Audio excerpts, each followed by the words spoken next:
pessoas, olá seguidores do canal Raciocínios Espíritas. Estamos aqui juntos mais uma vez no quadro Claridades Evangélicas, para relembrar de uma passagem de Jesus, que justamente fala sobre relação familiar,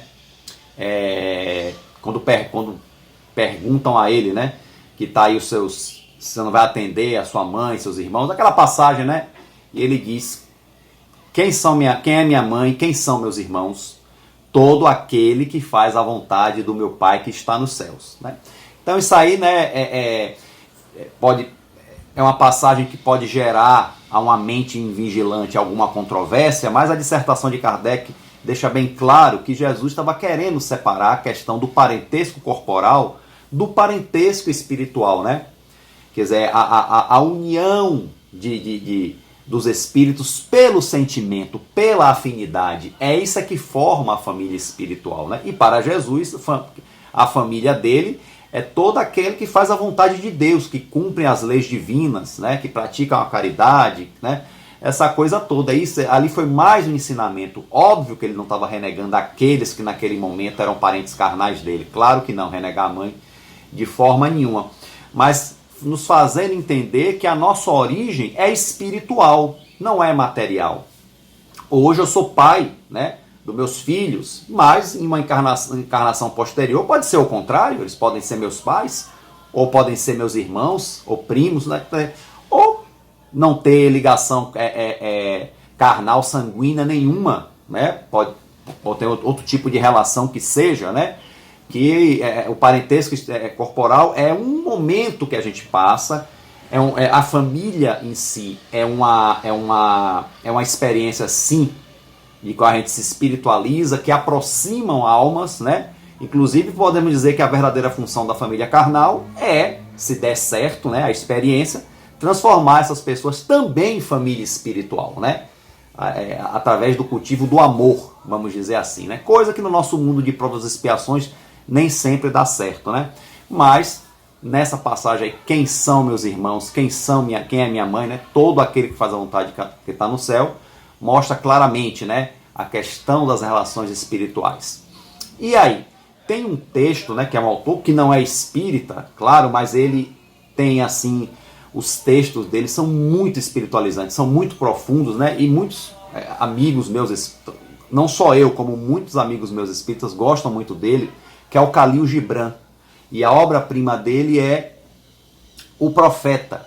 E ele fala sobre essa questão também familiar, só que assim, especificamente sobre os filhos, falando também, nos mostrando também essa origem nossa, que não é terrena, não é pelos laços de carne e sangue, Quando o profeta, no livro ele é inquirido, fale-me sobre os filhos, aí ele responde essa belíssima página, que aposto que muitos de vocês que estão assistindo conhecem, que diz assim: vossos filhos não são vossos filhos, são os filhos e as filhas da ânsia da vida por si mesma. Olha que interessante, Nossa, quer dizer, falando de uma forma poética da origem espiritual da gente, Eles vêm através de vós, mas não de vós. Quer dizer, o filho não vem através de mim. Eu sou o pai e a mãe, Ainda que a mãe geste, a gestação, depois tem um parto, tudo, vem através disso, Mas não é dela, não vem dela, Quer dizer, os filhos, na verdade, nós temos procedência espiritual, Então nós somos filhos de Deus, que é o Pai, como fala Jesus, ou a mãe, assim. Jesus esteve numa sociedade patriarcal e chamava Deus de o Pai, mas há outras culturas que se referem a Deus como mãe. Isso não importa, são apenas nomenclaturas humanas que quando a gente se elevar espiritualmente não terão a menor importância, teremos outras nomenclaturas. Então essa é somente uma nomenclatura humana, social do momento. Então, vem através de vós, mas não de vós. E embora vivam conosco, não vos pertencem. Quer dizer, nós não somos donos dos nossos filhos. Eles não nos pertencem como objetos. Podeis outorgar-lhes o vosso amor, mas não vossos pensamentos. Isso é verdade. Eu estava conversando com minha esposa. Olha, a educação de pai e mãe não tem todo esse efeito como as pessoas dizem.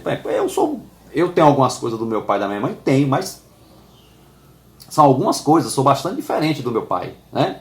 E meu filho, que está com 13 anos agora, está se mostrando bastante diferente da minha natureza. Quer dizer, a gente educa, ensina os caminhos melhores dentro das nossas possibilidades, mas não é que eles vão se tornar como a gente quer, né? A gente pode dar a eles o nosso amor, mas não os pensamentos. Cada um tem um pensamento próprio. Por quê? Porque cada um é um espírito único, independente, indivisível, né?